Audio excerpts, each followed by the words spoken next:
7 দিনের সময়সীমা বেঁধে দিয়ে রাতারাতি উচ্ছেদের নোটিশ এবার জাতীয় সড়ক কর্তৃপক্ষের। আতঙ্কে দিশেহারা ব্যবসায়ীরা, কান্নায় ভেঙে পড়লেন অন্তঃসত্ত্বা চা বিক্রেতা। মঙ্গলবার সকাল থেকেই ঘটনাকে ঘিরে তুমুল হুলস্থুল পরিস্থিতি তৈরি হয় বালুরঘাট শহর লাগোয়া বড় রঘুনাথপুর এলাকায়। ঘটনা নিয়ে জাতীয় সড়ক কর্তৃপক্ষের বিরুদ্ধে ভুয়ো নোটিশ জারি করার অভিযোগ তুলেও সরব হয়েছেন ব্যবসায়ীদের একাংশ। বালুরঘাট শহর লাগোয়া ডাঙ্গা গ্রাম পঞ্চায়েতের অন্তর্গত বড় রঘুনাথপুর এলাকাটি 512 নম্বর জাতীয় সড়কের ধারে, যেখানে বেশ কয়েক বছর আগে গড়ে ওঠে প্রায় 14টি দোকানঘর। স্বাভাবিকভাবেই জাতীয় সড়কের পাশে থাকা ওই দোকান ঘরগুলির জায়গা পূর্ত দপ্তরের অধীনে, যদিও সেখানে ব্যবসা করার জন্য তাদের ট্রেড লাইসেন্স দিয়েছে স্থানীয় পঞ্চায়েত। এমনকি নিয়মিত তারা সেই দোকানগুলিতে ব্যবহৃত বিদ্যুতের জন্য বিলও দিয়ে আসছেন। কিন্তু এর মধ্যেই ওই দোকানগুলোর পেছনে একটি ভবন কেনেন বালুরঘাটের কয়েকজন ব্যবসায়ী, যাদের তরফে সেই ভবনের সামনের জায়গা ফাঁকা করার জন্য তথা দোকানগুলোকে উঠিয়ে দেওয়ার জন্য একটি মামলাও দায়ের করে। বর্তমানে ওই ক্ষুদ্র ব্যবসায়িকরা সেই মামলায় চালিয়ে যাচ্ছেন, যেখানে তারা নির্দিষ্ট দিনে কোর্টে গিয়ে হাজিরা দিচ্ছেন বলেও জানিয়েছেন। এরই মধ্যে বিচারাধীন সেই বিষয়ে পূর্ত দপ্তর থেকে সোমবার দোকান ফাঁকা করার নির্দেশ দেওয়া হয়েছে বলেও তারা অভিযোগ করেন।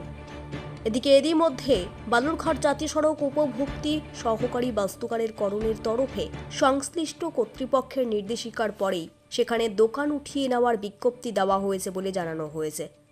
যে বিজ্ঞপ্তিতে 7 দিনের মধ্যেই জায়গা ফাঁকা করার নির্দেশও দেওয়া হয়েছে, না হলে জরিমানার কথাও বলা হয়েছে। যদিও ওই ব্যবসায়িকরা কোনো মতেই সেই জায়গা ছেড়ে উঠবে না বলে হুঁশিয়ারি দিয়েছেন। তাদের দাবি, যদি উঠাতে হয় তাহলে জাতীয় সড়কের পাশে যত বেআইনি নির্মাণ রয়েছে সেগুলোও ভাঙার দাবি জানিয়েছেন তারা। সমস্যার কথা বলতে গিয়ে কেঁদে ওঠেন চা বিক্রেতা রমা সরকার। তার কথায়, আমি বর্তমানে অন্তঃসত্ত্বা, বিজ্ঞপ্তি পেয়ে স্বামী অসুস্থ হয়ে পড়েছেন। এখানে 13-14টা দোকান আছে, আর আমরা দোকান 14-15 বছর থেকে আমরা সর্বপ্রথম থেকে আমরা এখানে স্টার্ট করি। আমরা সর্বপ্রথম চায়ের দোকান থেকে করি, করতে করতে আমাদের দোকান আজকে এ পর্যন্ত দাঁড়িয়েছে। কিন্তু আমাদের দোকানে সবার কাছে মোটামুটি প্রায় পরিচিত, আর এই দোকানের পরেই আমরা করে খাই, অর্থাৎ আমাদের সংসারটা চলে। এই দোকানটা যদি আমাদের এখান থেকে যদি উঠিয়ে দেয়, আমরা কী করে খাবো, বাঁচবো কী করে? আপনারাই বলুন। আমার 2টার সময় 2টায় ঢুকছি, এখন আমি সব বউ, আমি কী করে চলবো? আজকে দুধ কিনবো কী করে, কী করবো আপনি বলুন। আইন হলে একটাই হবে, সবার দোকান উঠাতে হবে, শুধু আমাদের একার জন্য না। তো এই নোটিশটা কারা করলো মনে হচ্ছে আপনাদের? PW থেকে করেছে। মানে আপনাদের কোনো ফেক মনে হচ্ছে? Fake notice? অবশ্যই এটা ফেক নোটিশ। কেন মনে হচ্ছে? কারণ আমাদের এখানে 13-14টা দোকান আছে, শুধু এটার জন্য কেন হবে? হলে এখানে বালুরঘাটের এখান থেকে অনেক PW দোকান আছে, সম্পূর্ণ দোকানকে উঠাতে হবে, তবেই আমরা এখান থেকে উঠবো, তাছাড়া আমরা এখান থেকে উঠবো না। কারণ এটার জন্য আমরা কেন উঠবো? শুধু এটা যদি আমরা উঠিয়ে দিই, আমরা কোথায় গিয়ে যাবো? লোকের বাড়ি গিয়ে আমরা চুরি করে খাবো না বিক্রি করে খাবো? আপনারাই বলুন। আমাদের সংসার নেই, বাচ্চাদের পড়াশোনা করাতে হয়। আমি এখন প্রেগনেন্ট আছি, আমার ওষুধপতি আছে, আমি এগুলো কী করে চলাবো? আমার স্বামী এখন এই যে এরকম নোটিশের জন্য স্বামী অসুস্থ হয়ে গেছে, আমি কি করে চলবো? আপনি বলুন। আমার স্বামী আসতে দোকানে আসতে পারছে না, আমাকে এই অবস্থায় দোকানে আসতে হচ্ছে। কি চাইছেন আপনারা? আমরা এই উন্নত তদন্ত চাই, আর আমরা এখান থেকে কিছুতেই উঠবো না। আমরা এটার উপর করে খাচ্ছি, এখানে আমরা করে খাবো, আমরা খেটে খাচ্ছি, কারোর উপর আমরা কোনো কিছু করে খাচ্ছি না। আমরা খেটে খাচ্ছি, খেটে খাবো, আর এখান থেকে আমরা কোথাও উঠবো না। আপনার নামটা একটু বলবেন? আমার নাম রমা সরকার, আমার স্বামীর নাম বাপি দাস। ব্যবসায়ী পবিত্র সূত্রধর ও সুনীল বিশ্বাসরা বলেন, যা হবে আইন মেনেই হোক। এটাও ফেক নোটিশ মনে হচ্ছে, কারণ এখানে কোনো স্ট্যাম্প নেই। ঠিক আছে, একটা অফিসার স্ট্যাম্প মারবে, ঠিক আছে, সই করবে, তো কোনো স্ট্যাম্প নেই। আপনাদের দোকানগুলো কোথায়? আমাদের দোকানগুলো এই লাইনে আছে। জায়গাটার নাম? জায়গাটা রঘুনাথপুর। আপনাদের কতগুলো দোকান আছে? এখানে 13টার মতন দোকান আছে, 13-14টা। এই করে কি আপনাদের সংসার চলে? হ্যাঁ, এই করেই সংসার চলে। কি সমস্যা হবে আপনাদের উঠিয়ে দিলে? উঠিয়ে দিলে আমরা কি করব? কোনো করার কিছু নেই, কি করে খাবো আর কি। মানে এই যে ফেক নোটিশটা করা হয়েছে, এটা কখন করা হলো এবং কারা করলো বলে মনে হচ্ছে? এটা ফেক নোটিশ করা হয়েছে হচ্ছে আমরা যখন কালকে হাজিরা দিতে যাই, ঠিক আছে, সেই টাইমে আমরা হাজিরা দিয়ে ওখান থেকে আসছিলাম, ঠিক আছে, তারপরে এসে দেখি যে দোকানে এরকম নোটিশ টানিয়ে দেওয়া হয়েছে। ফেক কেন মনে হচ্ছে? ফেক মনে হচ্ছে কারণ পেছনে আমাদের একটা কেস চলছে, ঠিক আছে, হাইকোর্টে। তো হাইকোর্টে কেস চলাকালীন কোনো ন্যাশনাল হাইওয়ে এরকম ভাঙার এই 13টা দোকান বা 14টা দোকান ভাঙার কথা বলবে না। ভাঙতে হলে সবগুলো দোকানকেই ভাঙতে হবে, আর ভাঙলে আমাদের কোনো অসুবিধা নেই সবগুলো দোকান ভাঙতে। এটার কোনো মানে আমাদের নোটিশটা মনে হচ্ছে ফেক নোটিশ। নোটিশের মধ্যে কোনো হলো স্ট্যাম্প মারা নেই, একটা ইনিশিয়াল সিগনেচার শুধু করা আছে। আর এনএস যদি ভাঙে বা নোটিশ দেয় তাহলে সবাইকে দিবে, সেই ক্ষেত্রে আমাদেরকেও দিতে পারে।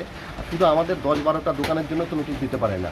হ্যাঁ, সবার নোটিশ দিলে আমাদের কোনো আপত্তি নাই। এনএস আমাদের মনে হচ্ছে এটা স্বতঃপ্রণোদিতভাবে একটা আমাদের বিরুদ্ধে রুখছে। কেন মনে হচ্ছে? মনে হচ্ছে উনি কারোর সঙ্গে হয়তো পারচেস হয়েছেন বা কিছু হয়েছেন, এটা আমাদের মনে হচ্ছে। মানে কোনো ঘটনার পরিপ্রেক্ষিতে মনে হচ্ছে? হ্যাঁ, কোনো ঘটনা। কি ঘটনা? ঘটনা হলো আমাদের এখানে পিছনে একজন জায়গা কিনেছেন, সেই জায়গাটা আমাদের হাইকোর্টে কেস চলছে এবং এসডিএম কোর্টেও কেস চলছে। সেই কেসের কোনো রায় এখনও আসেনি। আমাদের ভাঙা হবে না ওনারা জিতবেন জানি না।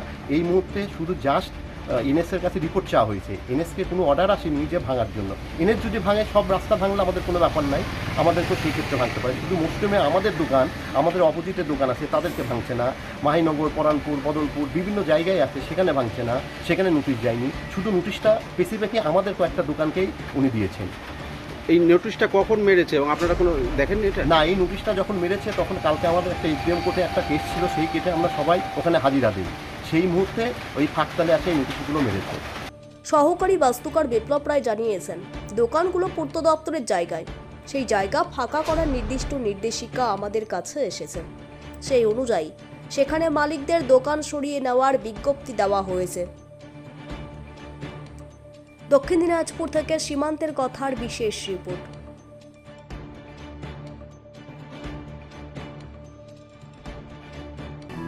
নমস্কার দর্শক বন্ধু, আমি আপনাদেরই বন্ধু সঞ্জয়।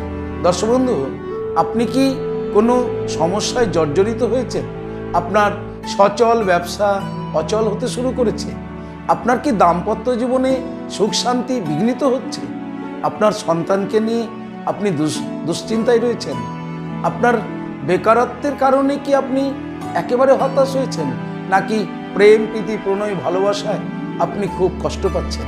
দর্শক বন্ধু, সকল গ্রহের, অশুভ গ্রহের সমস্যা সমাধানের জন্য আপনারা পেয়ে যাবেন আমাকে আপনাদের শহর বালুরঘাট হোটেল হর্নবিলে। খুব অল্প সময়ের মধ্যে সঠিক জ্যোতিষ সিদ্ধান্তের দ্বারা আপনি হতাশাকে কাটিয়ে আপনি সমাজে প্রতিষ্ঠিত হতে পারেন। তাই আর দেরি কেন? আপনি এই মুহূর্তে স্ক্রিনে যে নাম্বার দেখছেন 9932106280, 9851515456, এই দুটি নম্বরের মধ্যে যে কোনো একটি নম্বরে ফোন করে জেনে নিন কবে কখন আপনারা আমাকে পেয়ে যাবেন আপনাদের বালুরঘাট হোটেল হর্নবিলে। তবে মনে রাখবেন, বুকিং করেই কিন্তু আপনাকে আসতে হবে।